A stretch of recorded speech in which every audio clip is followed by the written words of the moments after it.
Shalom, shalom. Why I'm leaving Straitway. Thank you. Nah, I got y'all ass. I ain't leaving no Straitway, man. That shit is straight clickbait. But I do say thank you. I do say thank you to all the people that are leaving. Because now we know who's truly rocking. There's still going to be probably more to come. But I thank you. Because all the people who are not for Yah, not in support of the work that is being done here by the man of Yah and our leaders and our elders, I appreciate y'all leaving so that the work can now proceed and move forward in righteousness and in honor. Something that I'm seeing a lot of people not having on their departure as they leave. See, I'm going on 5 years of being part of this ministry, and there's definitely some things I could truly say. Like, if there was going to be some things that would have got me, you know, I could say that, you know what, that could have been a thing, but I didn't allow it to. One, because I understood and I could see the power of Yah and the love that is here in this ministry. Excuse me. So there's nothing in me that's gonna be quick to jump and be like, oh, pass it out this, pass it out that. It's just I'm just not doing that. It's not happening. It's not happening. I'm gonna give you guys a perfect example of why I'm not leaving Straitway. I'm not leaving Straitway, number one, because Pastor Dow did not pick up the phone himself, find me when I was in Minnesota, and said, hey, you know, we're looking to expand this ministry, you should come down. No, I didn't get that phone call. I was at home on my farm in Minnesota, minding my business, not looking for the truth, not looking for a new so-called church or ministry, not looking for anything other than to learn how to grow food and how to farm. That is all I was doing. And a video that I will never forget from Pastor Dow popped up and said, America, invest in yourself. This was a time, right around the whole COVID, whatever, right around that time, where I was looking to learn how to become more self-sufficient, more sustainable with me and my, at the time, my little family that I had. So now, Yah puts the man of Yah, who I didn't know was the man of Yah at the time. I just thought, it's just passed down, he's a black man, at a job site. I'm like, okay, let me listen. And he was speaking right. He was speaking true. So these are the things that I can literally say, Pastor Dow didn't bring me to the ministry. I know Yah brought me here based on the series of events that transpired after me seeing that video. There's nothing in me that says, oh, TJ, you brought yourself here. No, that would be a lie. Oh, somebody encouraged you to come here. No, that would be a lie. It was Yah. Now, a lot of people say that. A lot of people say that, oh, Yah brought me here, but then if Yah brought you here, why are you leaving? What offended you to make you leave? Because I tell you right now, the first offense that the spirit of offense that I felt within my body that tried to take me out the game early was first when I first visited Praise Land. I came late to service.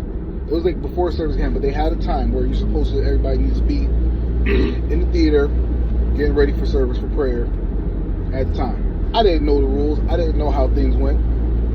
So I show up a little bit late. I'm like, oh, Deacon, he wasn't Deacon at the time, Brother David and Brother Kabir, they show up late or later than I was like, oh, okay, I guess we can come just be there before 11. I show up, and sure enough, it was a brother who's no longer there. First one to approach me, hey, why are you late? I don't know why I thought the service started at 11. That brother's no longer here, to say the least. But he's first one in my face. All right, no problem. The elder gets the message that I'm late, no big deal. After service, elder has these meetings, talks to the community, and sure enough, I get a rebuke. This is like my second visit, and I'm like, I took it patiently, didn't say anything.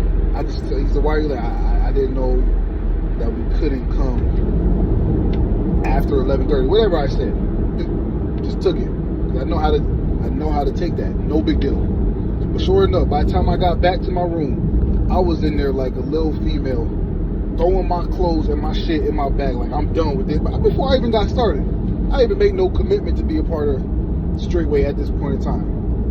I'm still in my research phase. I said, oh, I'm straight emotions in there, throwing back, and then suddenly something dropped in my spirit. What are you doing?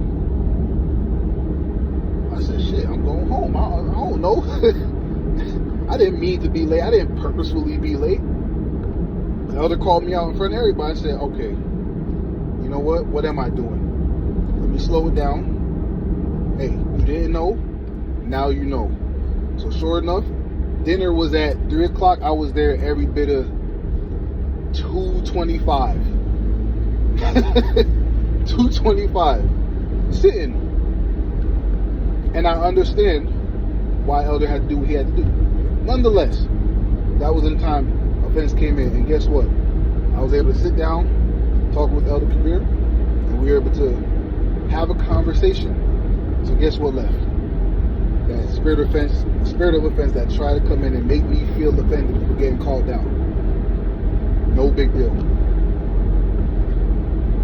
Fast forward 4 years later.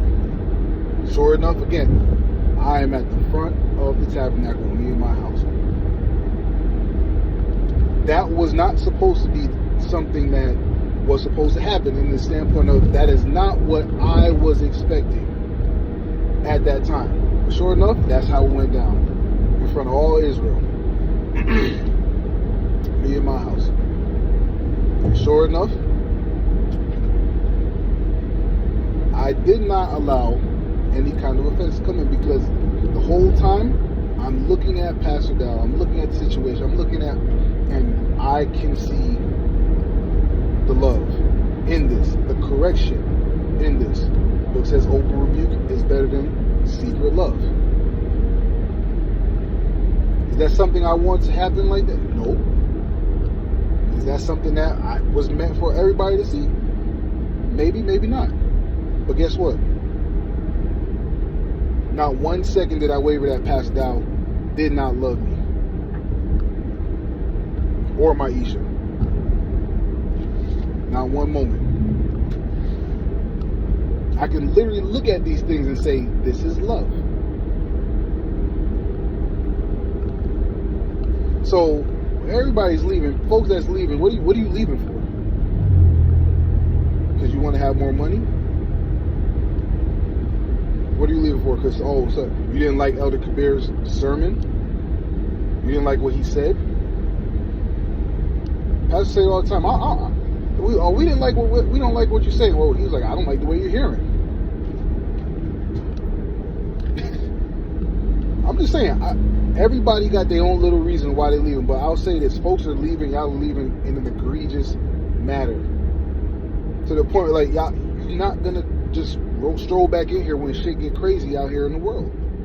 I'm telling you right now, y'all not gonna be able to just come back and be like, oh, I'm sorry. No. And I'm not saying that because I have any control of who can come back or who can't. It's just what the man of y'all's already said. Some folks, you are not coming back. So was it worth it? Is it worth it right now, 2024? What's going on, the temperature of what is going on around the world in this country? Is this really the time to separate yourself from the saints? Y'all tells us to be together with one another, be in one mind, one heart.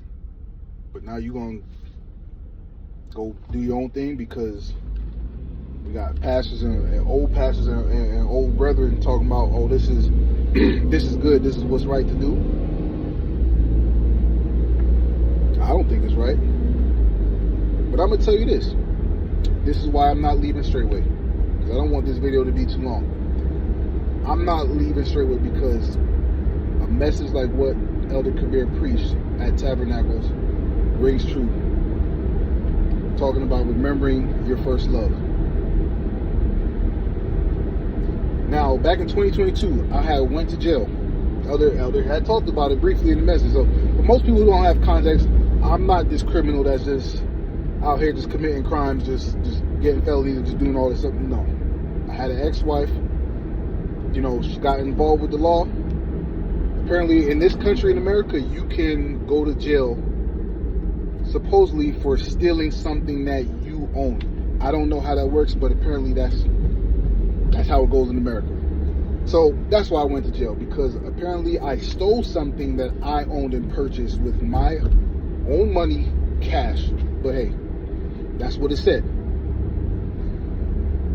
Anyway, prior to that time of me going to jail, me and Elder Kabir were coming back from Nigeria. We had a phenomenal trip, great experience, great time.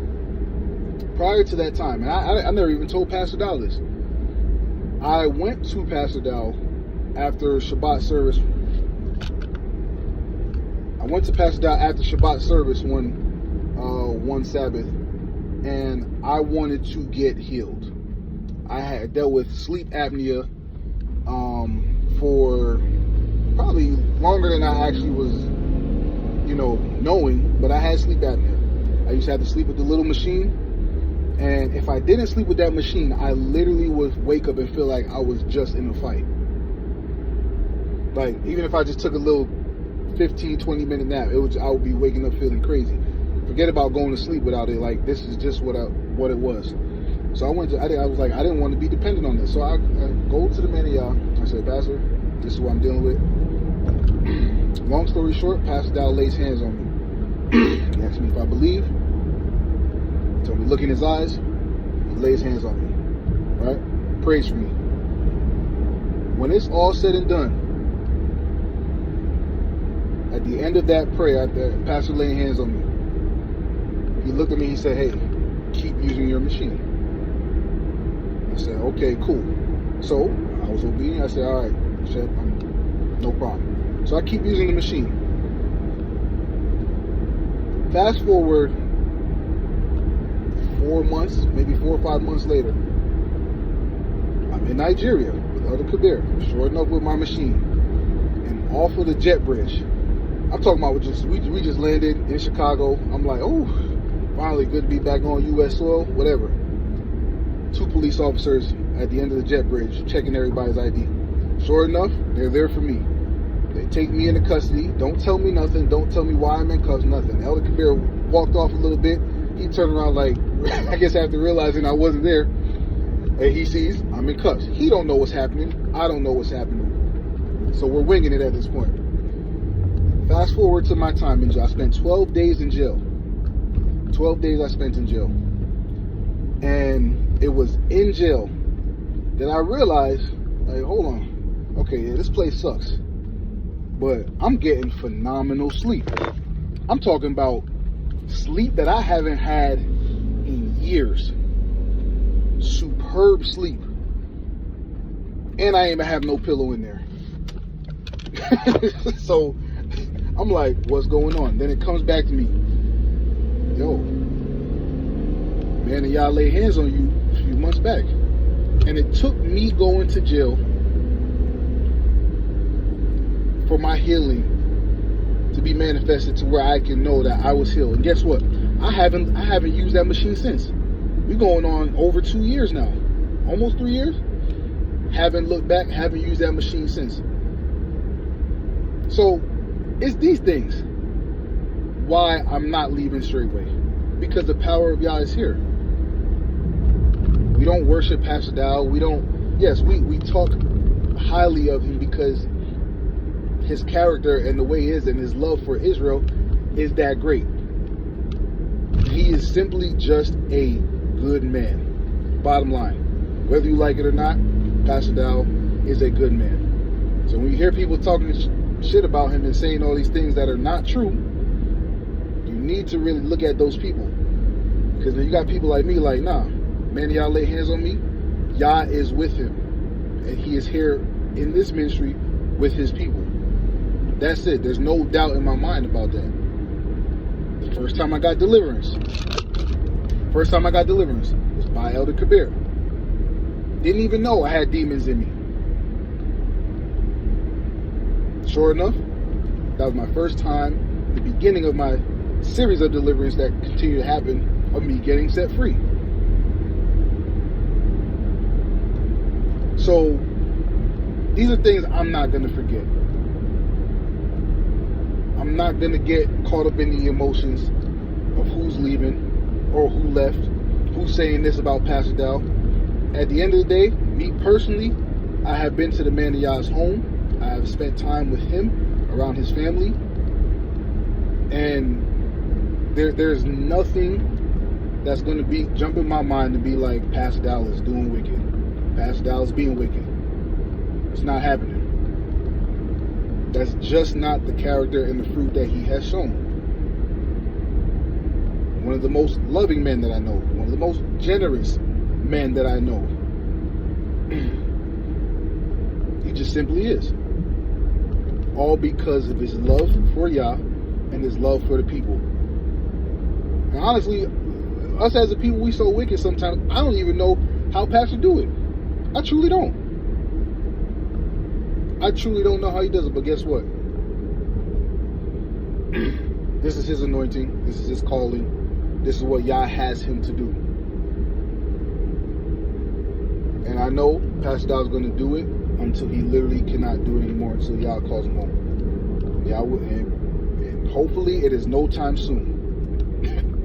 But I'm not leaving Straitway. I just said that to get the clickbait, to get y'all to come in here and watch this video, like a lot of y'all do out there, talking about why so and so left Straitway, why flee. Y'all ain't fleeing nothing. Y'all didn't leave thinking I did something so righteous. Like, no, stop. And what's happening is a lot of y'all who left, y'all think because a couple more people left after y'all that, I made the right decision to leave.